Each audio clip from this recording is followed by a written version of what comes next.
Your hands, that was wrong. Then the rancher encountered something terrifying. His skin was sun-baked, his hands rough from decades of tending to livestock and repairing machinery, and his eyes held a calm kind of alertness, the sort that came from knowing danger often arrived unannounced.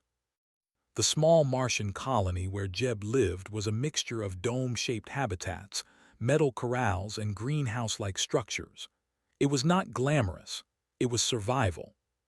Humans had come here to expand, to test their limits, and to prove that life could thrive even on a planet that seemed determined to kill it. Jeb was proud of being a part of that story, but he wasn't much for celebrating it. He let others talk about science and exploration. He focused on work, on the livestock, on keeping things alive. That morning, the wind outside the dome was harsh, blowing Martian dust against the reinforced windows with a persistent scraping sound. Jeb squinted through the layers of glass at the herd of Martian-adapted sheep grazing inside the enclosed pasture. Their coats shimmered faintly under the artificial sunlight, a product of genetic engineering designed to survive the low-oxygen atmosphere. "Morning, boys," Jeb muttered, his voice low but steady. He always talked to his animals when he thought nobody was listening. He believed they understood more than most people gave them credit for. As he stepped toward the corral, something odd caught his eye. One of the feed dispensers was moving slightly, though there was no wind strong enough inside to do it. And on the ground beneath it, a thin, glimmering mass of strange material quivered. At first, Jeb thought it was some residue from the feed, maybe some experimental additive the lab had sent recently. But as he moved closer, the mass pulsed in a rhythm almost like a heartbeat. Jeb stopped. He had seen many strange things in his time on Mars, but nothing like this. The mass seemed alive. Its surface rippled and shimmered, reflecting the artificial sunlight in colors that didn't exist on Earth, or at least, not in the way human eyes could normally see. He reached out cautiously with one hand. The mass reacted instantly, pulling itself up and extending toward him in thin tendrils. His first instinct was to jerk his hand back. "Easy there, friend," he muttered. "I don't want to hurt you." The tendrils wrapped gently around his fingers, cold but not painful. It felt like touching jelly that could think. Then, almost as if mocking him, it mirrored his movements. When he moved his fingers, the tendrils mimicked them with precision. He frowned. This was no ordinary organism. It was copying him perfectly. A sudden ping came from his wrist communicator. The voice of Dr. Leora Vance, the colony's xenobiologist, broke through the tension. "Jeb, what are you doing near the feed enclosure? Did you touch anything unusual?" "I'm looking at something unusual," Jeb replied cautiously. "It's moving, looks alive, and it's reacting to me." "Your hands," her voice trembled slightly. "That was wrong." Jeb froze, the words didn't make sense. He looked down at his fingers, still entangled with the strange tendrils. "What do you mean?" he asked. There was a pause, then, "Pull back. Do not let it make full contact with your skin. We don't know what it can do." Jeb's survival instincts kicked in. Slowly, carefully, he drew his hand away. The tendrils recoiled but didn't disappear. They seemed disappointed or maybe curious.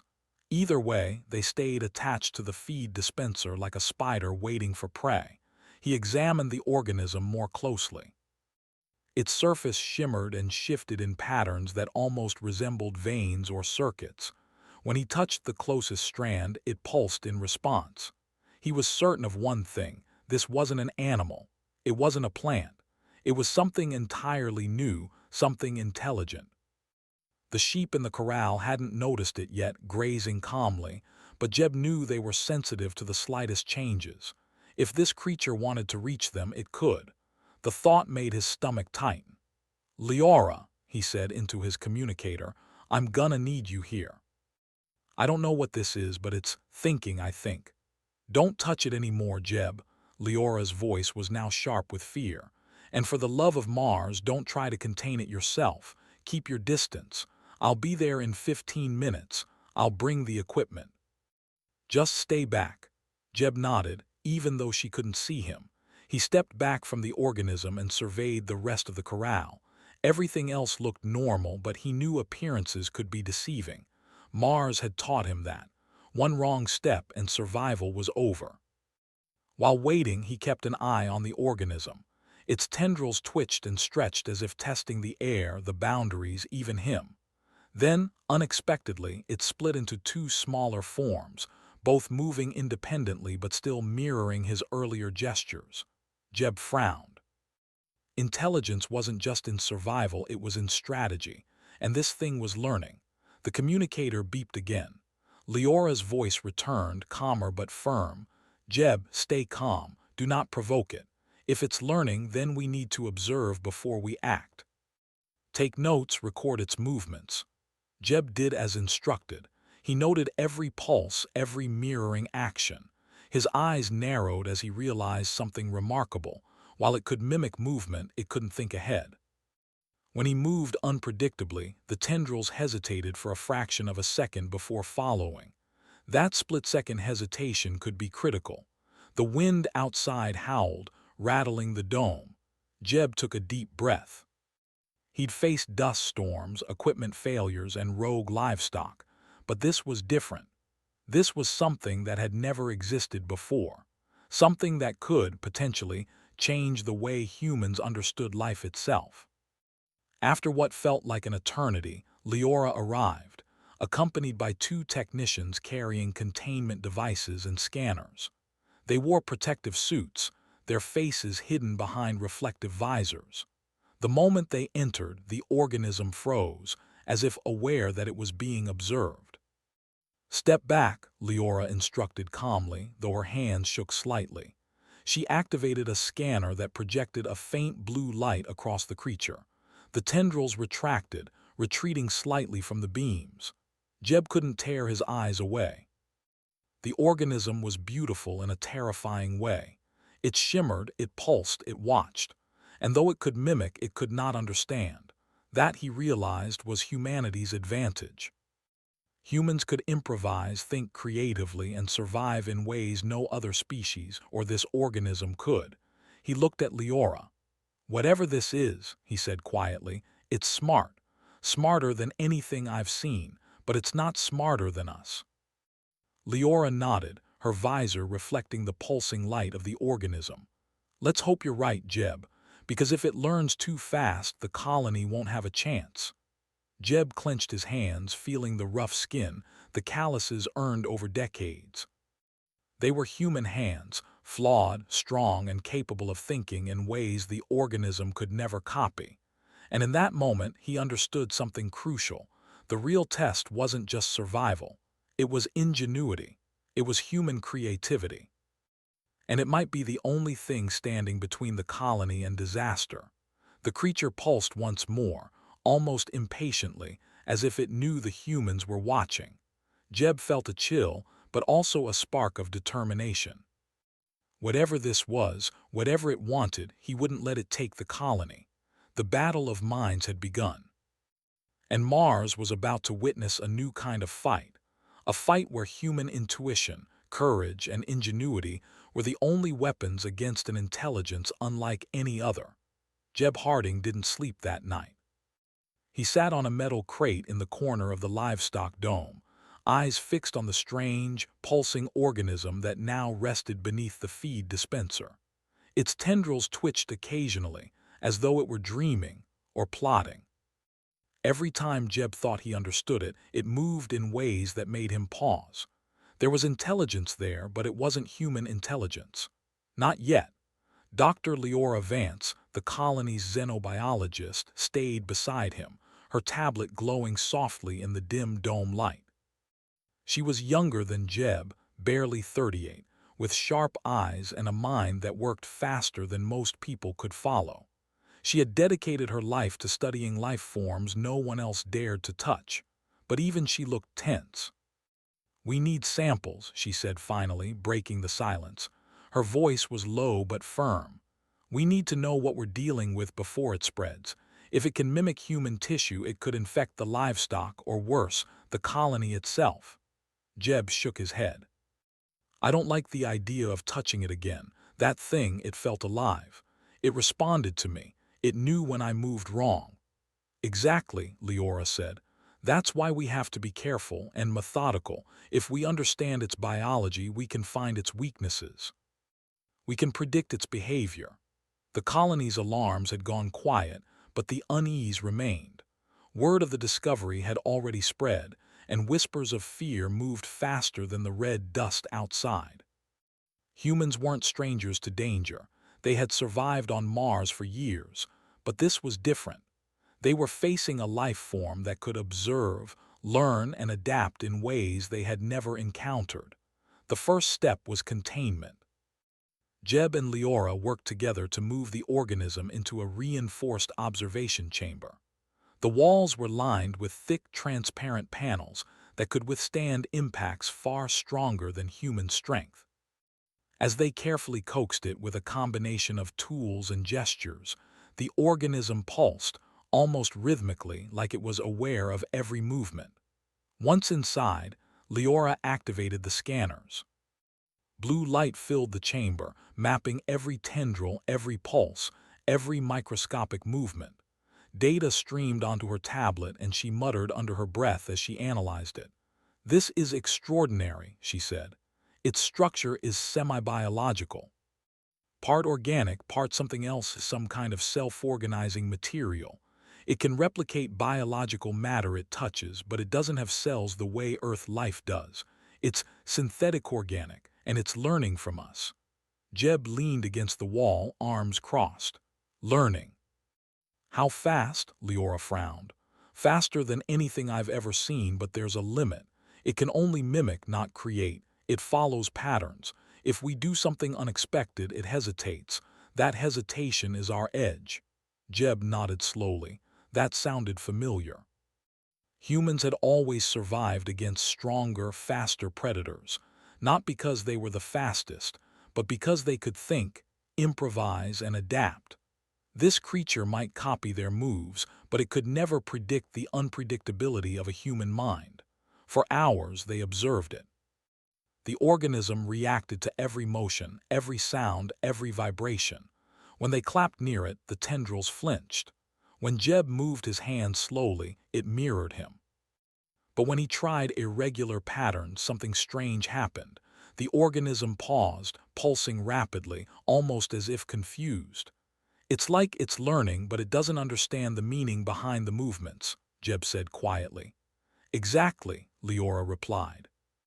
"It can mimic, but it can't plan. Not in the way we do. It's learning behavior, not thought. That's the difference between humans and this organism." The colony's AI monitoring system beeped suddenly, interrupting their observations. Jeb glanced at the screen. One of the nearby livestock domes showed unusual readings. Temperature spikes, slight structural movement. Something was outside its boundaries. "Check that," Leora ordered. "It could be trying to move, or maybe it's communicating with something else." Jeb grabbed his communicator. "Command Center, this is Harding. We have unusual activity in Dome 4. I repeat, unusual activity, possibly linked to the organism in the feed enclosure, requesting immediate review." Static on the other end. Then a calm voice. "Acknowledged. We're sending a team to assess. Harding, maintain containment protocols. Do not engage unless necessary." Jeb nodded, though the communicator didn't see him.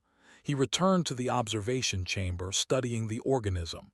It pulsed faster now, almost agitated. Its tendrils reached out toward the glass walls, pressing lightly but not breaking through. "Do you think it knows it's trapped?" Jeb asked. Leora shook her head. "I don't know. Maybe it knows, maybe it doesn't, but it's trying to interact, to understand. That's significant. Most Earth creatures react only to immediate stimuli. This is observing, it's calculating." They worked through the night. Every observation, every movement, every pulse was recorded. Jeb suggested tests that Leora hadn't thought of, ways to provoke it into reaction without risk. They used mirrors, vibrations, even simulated animal movements. Each time the organism responded in kind, but each time the human improvisation created hesitation, an edge they could exploit. By the next morning, a pattern emerged. The organism could mimic movement and structure but not strategy. It could copy, but it could not plan ahead, improvise in unpredictable ways, or understand the intentions behind actions. Jeb leaned back, rubbing his eyes. So, it's smart but not clever. It can't really think like we do. That's our advantage. Leora nodded. And it's also our warning. If it ever learns to anticipate us even partially, it could become dangerous very fast. We have to be careful, and we have to plan. We need a containment strategy long term. The rest of the colony was waking now. News of the creature's existence had leaked, causing murmurs of fear. People didn't like unknown intelligence. On Earth, humans feared what they could not control. On Mars, that fear was magnified because the margin for error was so thin. One mistake, one lapse in judgment, and lives would be lost. Jeb moved outside the observation chamber to greet a small group of curious colonists. He raised his hand. "Keep your distance. This thing is not like us. It can mimic, it can adapt, but it's not the enemy, not yet. We're the only ones who can handle this. If we panic, we lose." A young technician stepped forward, voice trembling. "But what if it learns too fast? What if it gets out?" Jeb's eyes narrowed. He had faced wild animals, electrical failures, and dust storms that could tear a habitat apart. Then we outthink it. That's what humans do. We survive by thinking, by learning, by being clever.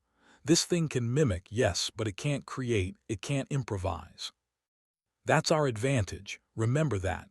Meanwhile, Leora returned to her scanners. The organism's pulsing was different now, slower, more deliberate, almost patient. "I think it's learning our limits," she said softly. "It's testing us." "Then we test it back," Jeb replied. He looked around at the colony workers gathered near the dome. "Everyone listen. Stay calm. Follow instructions. Observe. Report everything. Do not touch. Do not provoke. And above all, remember that humans are unpredictable. That's what makes us strong." The day passed slowly. The organism remained in the observation chamber, occasionally reaching toward the glass but never breaking containment. Jeb and Leora continued their study, recording every pulse, every response. The more they observed, the more they realized that this creature was not evil. It was simply following its nature. But its nature was unlike anything humans had ever seen. By evening, Leora had compiled enough data to draw preliminary conclusions. It's a learner, yes. But it's limited. It can copy but not understand. It can adapt but only to patterns. If we use that knowledge, we can control it. Jeb nodded. "Good, because we're not letting it take the colony. Not today, not ever." They worked late into the night, preparing plans, documenting every detail, and reinforcing containment measures. Outside, the Martian winds howled, scratching against the domes like impatient fingers. Inside, humans and organism faced each other across a thin layer of reinforced glass. One side had instinct and ingenuity. The other had mimicry and growing awareness.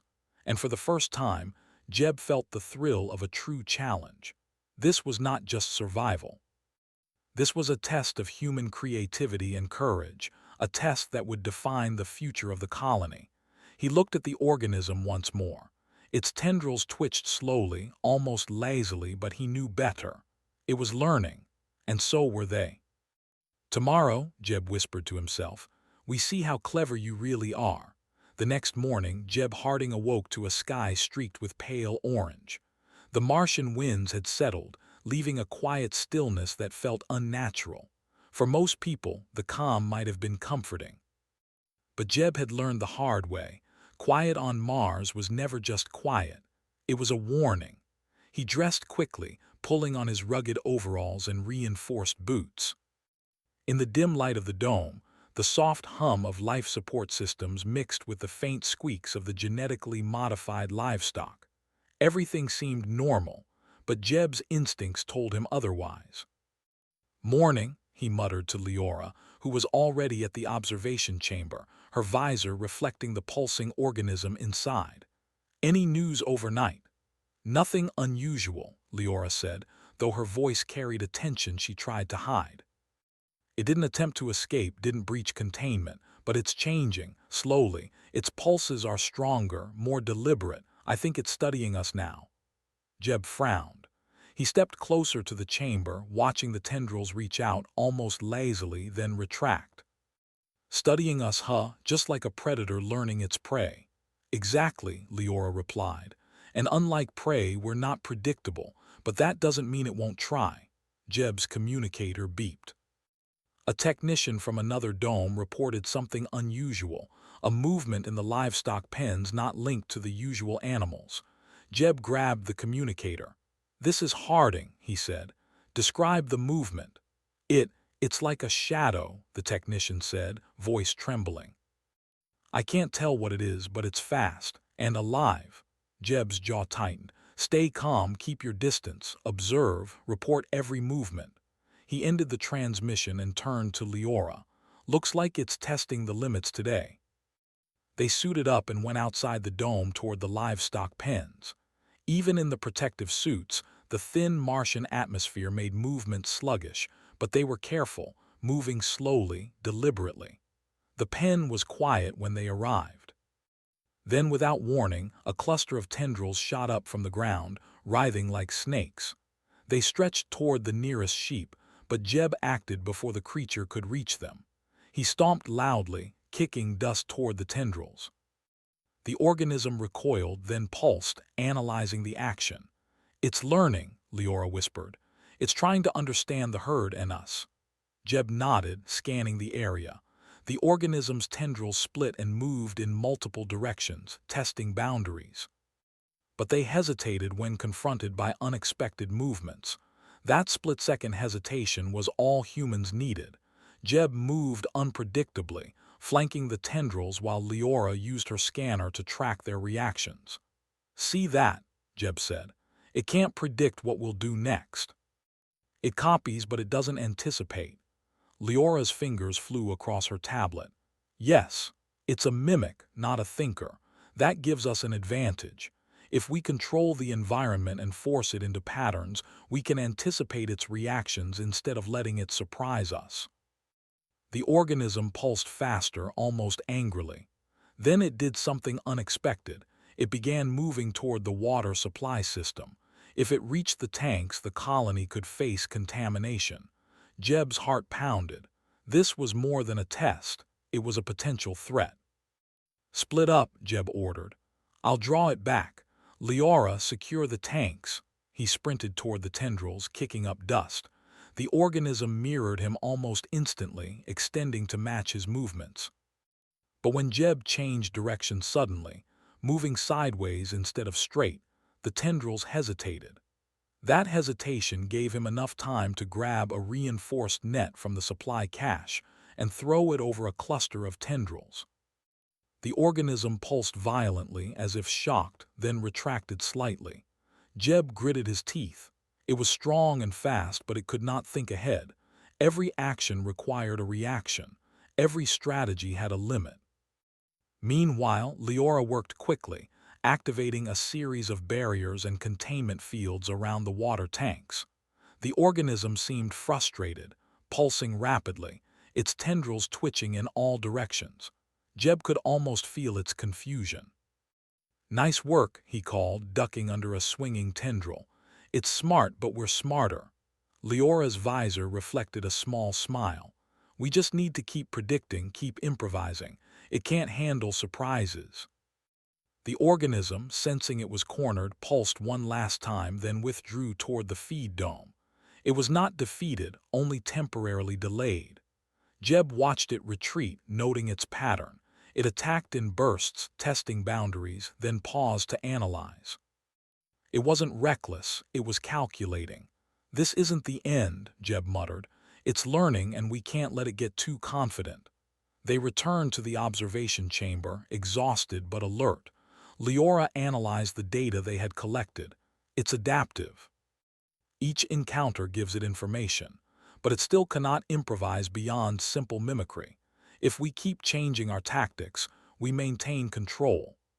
Jeb rubbed his hands, feeling the familiar calluses and strength that had carried him through decades on Mars. Humans are good at thinking on the spot. That's why we survive. This thing can copy movements, but it can't think like we do. Not yet. For the rest of the day, they documented every encounter. The organism remained partially contained but active, testing, observing, reacting. Jeb found himself fascinated despite the danger. This wasn't just survival, it was a battle of wits. And humans had something no other species or organism could match: intuition, creativity, and the ability to adapt in ways impossible to predict. The colony AI reported no breaches, but the tension in the air was palpable. Colonists whispered in hushed tones, afraid to even approach the pens. Jeb walked among them, reassuring them. "Stay calm," he said. "This is new, yes, but we are human. We survive by thinking, by working together, by being unpredictable. Don't let fear control you." Some nodded, others hesitated, but all understood the truth. Humans were the unexpected factor. That unpredictability, that spark of creativity, was what kept them alive in an environment designed to kill. As night fell, Jeb returned to the observation chamber one last time. The organism pulsed slowly now, almost as if it were resting, though he knew it was still analyzing. Its tendrils twitched occasionally, testing boundaries, probing the air, probing them. Jeb felt a mix of fear and respect. This creature was unlike anything humans had encountered, but he also felt a surge of pride. Humanity had faced impossible odds before, and they had survived. They were resilient, resourceful, clever. Leora joined him, placing a hand on the glass. "It's impressive," she said softly, "but we're not powerless. If we keep studying, keep observing, we can stay ahead." Jeb nodded, watching the pulsing organism. "We will. Humans always adapt, that's what we do." The organism pulsed one last time before settling into a still, almost meditative state. But Jeb knew it was only temporary. It would act again, test again, learn again. And when it did, humans would be ready. Not because they were the strongest or the fastest, but because they could think, adapt, and improvise in ways no other life form could. That unpredictability, that spark of ingenuity, was humanity's true weapon. Jeb looked at Leora, then back at the organism. "Tomorrow, we find out just how clever you really are," he whispered. The organism pulsed slowly in response, almost as if it understood. And Mars waited, silent and unforgiving, for the next encounter. The following day dawned pale and cold, with the Martian sun barely cutting through the dusty atmosphere. Jeb Harding moved through the colony, his boots crunching against the reddish soil outside the domes. The air was tense. Every colonist seemed to carry a quiet fear, a nervous energy that no reassurance could fully erase. "Stay alert," Jeb told the workers at the livestock pens. "Remember what we learned yesterday. It copies, yes, but it cannot anticipate the unexpected. Don't make mistakes. Watch, think, act." They nodded, some reluctantly, some with a quiet determination. On Mars, survival wasn't optional. Mistakes were punished quickly and often. Jeb made his way back to the observation chamber. The organism had been more active overnight than they had initially thought. Scanners showed faint traces of movement along the reinforced glass, almost imperceptible shifts in position. It wasn't just mimicking, they had evidence that it was observing the colony layout, the paths humans moved, even how livestock responded. "Jeb," Leora called, gesturing urgently to the scanners. "You need to see this." He hurried over. On the display, they could see the organism's tendrils forming complex, overlapping patterns. Lines intersected, shapes formed, almost like a map. It was subtle, but Jeb recognized it immediately. The organism wasn't just reacting, it was planning. "What is it doing?" he asked, eyes narrowing. "It's mapping the colony," Leora said quietly. "It's not attacking yet, but it's preparing, and that terrifies me." Jeb clenched his fists. It can map fine, but it still can't improvise. That's our advantage. We've survived worse storms, worse animals, worse situations. We'll survive this too. He was trying to convince himself as much as anyone else. Later, a technician ran into the observation chamber, panic on his face. "Dome 7, he gasped. "The livestock something moving them." "We can't control it." Jeb and Leora rushed to Dome 7. What they saw chilled them. The livestock, normally docile and predictable, were acting erratically. Some were grouped unnaturally, forming tight clusters. Others moved in straight lines, almost mechanical in their motion. And then Jeb noticed something that made him stop cold. The organism. Not just in one place, but in multiple clusters, spreading like a living network. Its tendrils reached into the pens, touching the animals lightly. Each touch didn't harm the livestock, but it clearly influenced their movements. "It's controlling them," Leora whispered, fear in her voice. "Not directly, but influencing patterns. Herd behavior, instincts, it's guiding them." Jeb felt a chill. This was beyond mimicry. This was strategy. It had adapted its behavior to manipulate other life forms to its advantage. "We need a plan," he said, voice firm. "Containment isn't enough anymore. This thing is learning fast. It could spread through the colony if we aren't careful." They returned to the observation chamber and reviewed every bit of scanner data. As they analyzed, the terrifying truth became clear. The organism wasn't alone. There were faint energy signatures beneath the Martian surface, invisible to the naked eye, moving in patterns that suggested a hive-like network. The organism in the dome was only a part of something far larger, a subterranean intelligence that had lain dormant and was now awakening. Leora's voice was barely audible. "It's a hive. This organism is only one node. There's more, much more. And if it's anything like what we see here, it could coordinate with the rest instantly." Jeb's stomach tightened. A hive. An intelligence capable of coordinating multiple nodes across the colony and possibly beyond. If it reached the habitats or water supply, the colony could be in serious danger. He clenched his hands, roughened by decades of work. "Then we have to think ahead. We can't just react anymore. We need to force it into a pattern it cannot predict. That's the only way to stay ahead." For the next several hours, Jeb and Leora worked feverishly, preparing contingency plans. They reinforced containment fields, created decoy habitats, and mapped escape routes for both humans and livestock. Every move was calculated, every action designed to exploit the organism's limitations. But despite the preparations, Jeb couldn't shake a gnawing fear. The organism's ability to influence animals, combined with its hive network, made it unpredictable in ways they couldn't fully measure, and Mars offered no margin for error. That evening, the first direct test came. A sudden vibration beneath the colony shook the ground. Lights flickered in the habitat domes and alarms sounded. The organism's tendrils reached from the feed dome into the connected passageways, probing. Jeb grabbed a communicator. "Command Center, report. Unknown activity detected," the voice said, tension thick. "It's coming from beneath the surface, multiple nodes. We advise immediate containment protocol." Jeb glanced at Leora. "It's testing us. We've been observing, it's learning from us, but now it's moving. We need to act fast." They donned emergency suits and headed outside. The dust storm that had been forecasted for later in the week had not arrived yet, giving them clear visibility. At Dome 7, the organism was advancing. Its tendrils stretched across the pens, lightly brushing against animals, guiding them into tight clusters that seemed unnatural. Jeb raised his arm, signaling the technicians to move carefully. "Stay calm," he said. "Do not touch it. Observe. Let us use the environment to our advantage." Jeb sprinted toward the closest tendrils, deliberately making irregular movements. The organism hesitated, pulsing rapidly. That was the moment. Using ropes and nets, he managed to corral several clusters of tendrils. temporarily restricting their movement.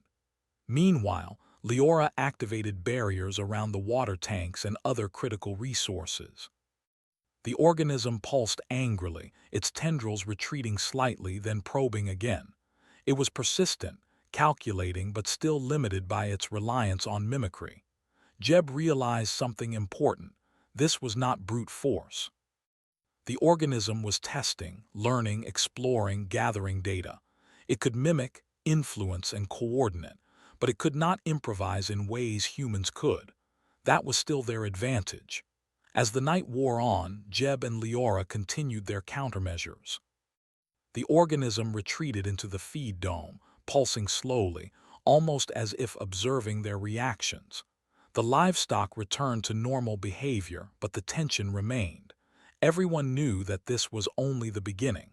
After a brief rest, Jeb reviewed the scanner data.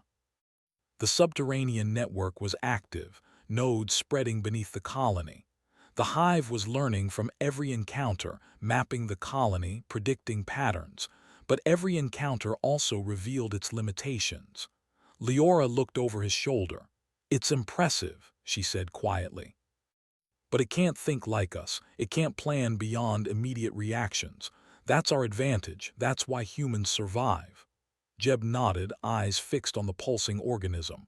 "Exactly. We improvise. We adapt. We predict what it cannot. That's the difference between us and this thing. That's what will keep the colony alive." The organism pulsed one last time before settling into a slower rhythm.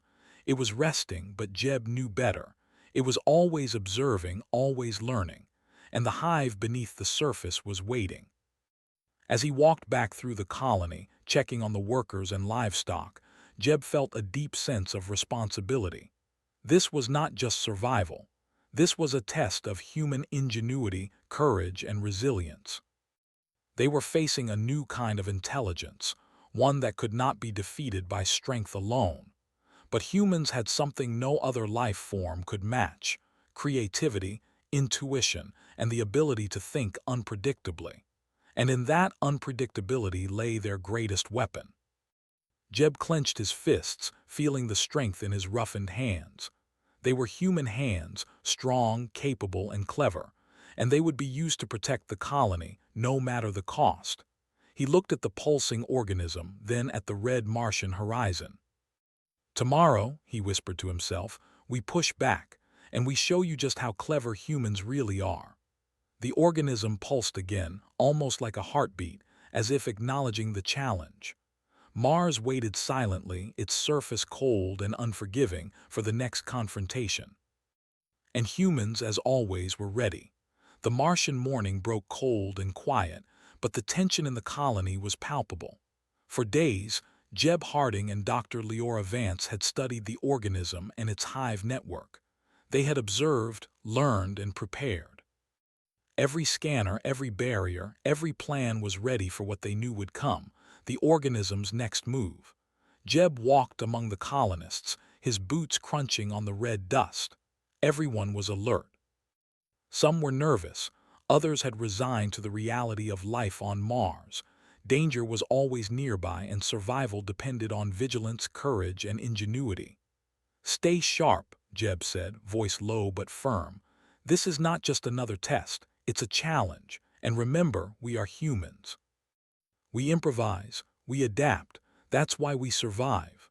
The colony had gathered into small teams, each responsible for different areas.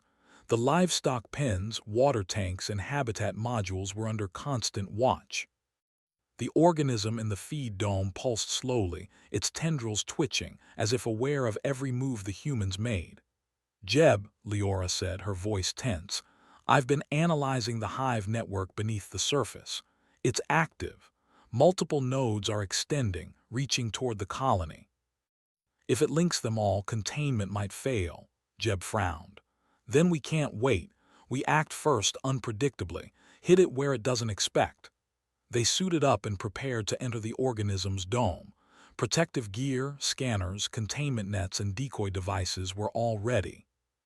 The plan was simple in principle but required precision. Use human unpredictability to force the organism into patterns it couldn't anticipate, then isolate it. As they approached the dome, the organism pulsed violently. Its tendrils extended toward the outer walls, probing, testing, calculating. Jeb stepped forward, deliberately moving in irregular patterns. The organism mirrored him, but then hesitated. That hesitation was brief but enough. "Now," he whispered. Leora activated the decoy devices. Holographic projections and moving heat sources simulated humans and livestock in other parts of the colony. The organism pulsed, confused, trying to adjust to the new patterns. Jeb and Leora moved quickly, flanking its main tendrils, while the colony's automated systems deployed containment nets. The organism writhed, pulsing violently, but it couldn't anticipate the simultaneous, unpredictable actions of the humans. "It's working," Leora shouted, adjusting her scanners. "We're forcing it into a controlled space." The organism struggled, but humans had the advantage of creativity. Each human action was unique, unpredictable, and impossible for the organism to fully mimic. Even the hive network beneath the surface couldn't compensate for the rapid, irregular movements of multiple humans working in tandem. Jeb felt a surge of exhilaration. This was more than survival. It was a test of human ingenuity. The organism was strong, fast, adaptive, but humans were clever, and cleverness was something no mimic could replicate. The organism pulsed again, and suddenly a part of the dome floor shifted. From below, more tendrils emerged, larger and faster than before. They moved with coordination as if the hive network was trying to overwhelm the humans. "Don't panic," Jeb shouted. "We adapt. Improvisation wins." He ran toward a cluster of tendrils, dragging a large net. He swung it in an unpredictable arc, trapping several of them. The organism pulsed violently, retracting, then extending in new directions. Leora used this opportunity to deploy containment barriers, isolating the main body of the organism in a reinforced chamber. The colony's AI monitored the network. Energy readings from the hive nodes below the surface fluctuated rapidly, indicating confusion. The organism could adapt, but it could not improvise. Every human decision, every unpredictable movement, forced it into patterns it could not fully calculate. Jeb paused for a moment, catching his breath. "Humans survive," he muttered, "not because we're the strongest, not because we're the fastest, but because we think, we adapt, we improvise. That's our edge." Leora nodded, eyes on the scanners. "It's learning, yes. But each mistake it makes gives us more data. We can stay ahead if we keep changing our tactics." They continued their methodical, improvisational assault. Using irregular movements, decoy devices, and coordinated teamwork, the humans forced the organism deeper into containment. Its tendrils writhed and pulsed, but it could not break free. Finally, after hours of careful maneuvering, the main body of the organism was isolated. The colony had secured the feed dome, livestock pens, and water supply. The hive network beneath the surface remained, but its nodes were contained indirectly through the isolation of the primary organism. Jeb removed his helmet and wiped sweat from his brow. He felt exhausted, but alive. More than alive, proud. The humans had faced something entirely new, something intelligent, adaptive, and potentially dangerous. And yet they had succeeded. Leora approached him, her visor reflecting the pulsing light from the organism now confined within the chamber. "You were right," she said softly. "Humans are unpredictable. We survived because of our creativity, our courage, and our ability to think in ways no mimic could replicate." Jeb looked around at the colony workers. They were tired, anxious, but smiling. They had faced a terrifying intelligence and prevailed. Not because of strength or numbers, but because of ingenuity. The organism pulsed slowly within containment, its movements subdued. It had learned from humans, yes, but humans had adapted faster. They had anticipated, improvised, and outthought a being unlike any they had encountered before. Jeb felt a deep sense of respect for the organism. It was clever, adaptive, and persistent. But humans had something more: intuition, unpredictability, and creativity. These traits had carried their species across the stars, allowed them to survive in hostile environments, and now kept them alive on Mars. Later, as the colony settled into a cautious calm, Jeb walked to the edge of the dome, looking at the red Martian horizon. The sun was low, casting long shadows across the dusty landscape. He knew this encounter was only the beginning. There would be more challenges, more unknowns, more threats. But humans had faced the impossible before, and they had always adapted. He flexed his hands, feeling the strength in his fingers, the calluses earned from decades of work. These hands, human hands, had saved the colony. They had manipulated, improvised, and outsmarted a life form unlike any other. And that was humanity's true power. Leora joined him, placing a hand on his shoulder. "Do you think it will try again?" she asked. Jeb shook his head slowly. "Maybe, but we'll be ready. Humans survive because we think, because we adapt, and because we never give up. That's the lesson this organism and Mars will learn." That night, the colony gathered in the main habitat dome. For the first time in days, there was laughter, conversation, and cautious relief. Humans had faced an intelligent, adaptive threat and prevailed. The organism had been contained, the hive network limited, and the colony intact. Jeb sat quietly, reflecting on the ordeal. He thought about the organism, the hive beneath the surface, and the challenges that lay ahead. But he also thought about humans, their creativity, their courage, their ability to survive against impossible odds. Mars was harsh. Life was fragile, but humans had survived worse. They had built colonies, tamed the land, and now faced an intelligence unlike any other and prevailed.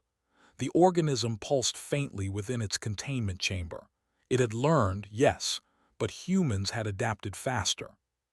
The creature had intelligence, but humans had ingenuity, intuition, and unpredictability. That combination had saved them. As Jeb gazed at the Martian horizon, he felt a sense of quiet triumph. This battle was over, but the war for survival on this harsh planet would continue. And humans would continue to adapt, to think, and to thrive. "Tomorrow," he whispered to himself, "we survive again, and we'll always find a way." The colony slept, the domes glowing softly in the Martian night. Outside, the red dust settled. The organism rested within containment, the hive network silent for now. But humans were ready, always ready. And in the quiet stillness, one thing was certain: humans had survived. Not because they were the strongest, not because they were the fastest, but because they were clever. They adapted, improvised, and outthought the unknown. That was their edge. That was humanity. And Mars, harsh and unforgiving, had been reminded that humans were not just survivors. They were masters of their fate.